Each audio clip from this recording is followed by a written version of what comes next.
Hace poco tuvo lugar en España un encuentro bastante particular, la reunión de los profesores de religión de la escuela pública para recibir lo que llaman su misión canónica. Y este evento, bueno, nos da la excusa perfecta para asomarnos a una de las profesiones más singulares y, por qué no decirlo, complejas que existen. ¿Cuál es exactamente su misión en un mundo como el de hoy? Venga, vamos a intentar entenderlo. Para empezar a desenredar esta madeja, tenemos que ir a la pregunta del millón, la más básica pero a la vez la que tiene más miga. ¿Quién es en realidad un profesor de religión? Y aquí está el meollo de la cuestión, la gran pregunta. ¿Estamos hablando de un funcionario del Estado o más bien de un misionero enviado por la Iglesia? Y ojo, que esto no es una pregunta retórica, ¿eh? Es que define la tensión constante con la que viven su día a día profesional. La realidad es que son una mezcla de todo, un híbrido fascinante. A ver, no son funcionarios al uso, porque no aprueben una oposición, sino que los propone el obispo. Pero cuidado, tampoco son empleados directos de la Iglesia. El sueldo se lo paga el Estado. Así que imagina la situación. Tienes una misión apostólica, un encargo de la Iglesia, pero tu lugar de trabajo es una escuela pública laica. Es una posición única y desde luego de lo más compleja. Y aquí llegamos a lo que quizás sea lo más chocante de todo. Para cualquier otro profesor, sus creencias personales son un asunto privado, punto. Pero para un profesor de religión, su fe y una vida que sea coherente con esa fe son literalmente requisitos profesionales. Es una condición laboral que no se le exige a nadie más en la escuela pública. A nadie. Vale, ya tenemos más o menos clara la figura. Ahora vamos a ver el escenario en el que se mueven. Un entorno que está totalmente definido por el secularismo de nuestra época. El aula, claro, no es una burbuja, es un pequeño espejo de la sociedad. Y hoy en día eso significa que mucha gente piensa que la fe es algo que debe quedarse en casa, fuera del espacio público.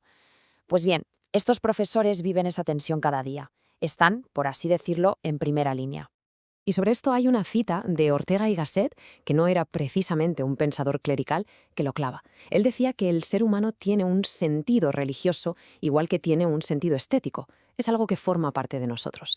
Y que renunciar a eso, ignorarlo, es como renunciar a todo un universo de la experiencia humana.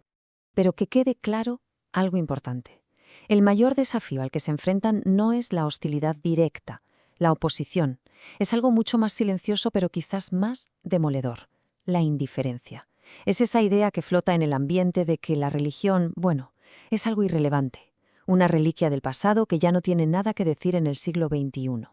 Pues es precisamente para hacer frente a ese reto, a esa indiferencia, que en su encuentro se les propuso una idea muy clara, que no se vean solo como profesores, sino como misioneros en la escuela pública. Para entender bien esto, hay que conocer el concepto de misión canónica. Suena muy formal, pero en el fondo es sencillo. Es el encargo oficial, con la firma de un obispo, que le dice a un profesor que va a enseñar en nombre de la Iglesia dentro de una institución pública.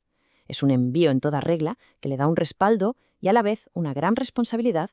De hecho, se usa una frase muy potente para describir su papel. Son la avanzadilla de la Iglesia. ¿Y por qué?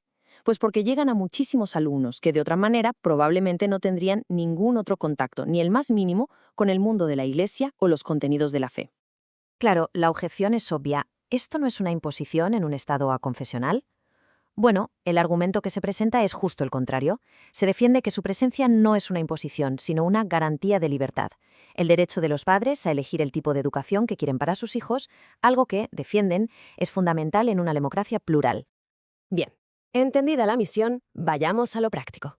¿Qué se enseña exactamente en clase de religión? ¿Cuál es el contenido real de la asignatura?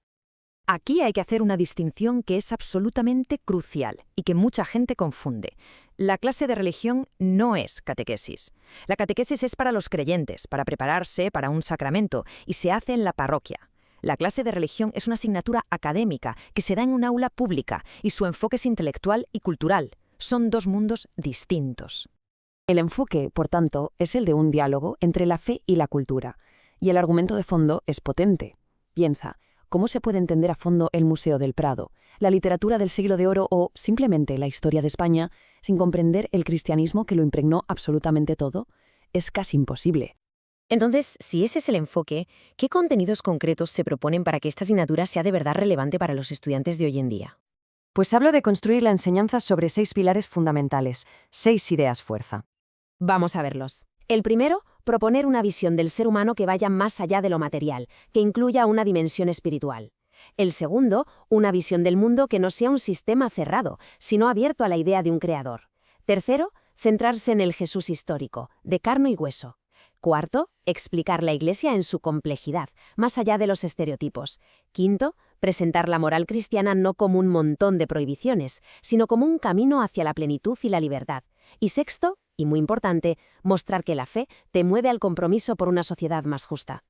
Y al final todos estos puntos se resumen en una sola idea, que se considera la más importante de todas, la coherencia. La insistencia es total en que no se puede enseñar una cosa y vivir la contraria. Al final, el testimonio personal del profesor, su propio ejemplo, se ve como la herramienta más poderosa de su misión. Y todo esto, claro, nos deja con una pregunta final flotando en el aire. Una pregunta que resume el núcleo de todo este análisis y que nos invita a reflexionar cuál es o cuál debería ser el papel de la religión en la educación pública de hoy.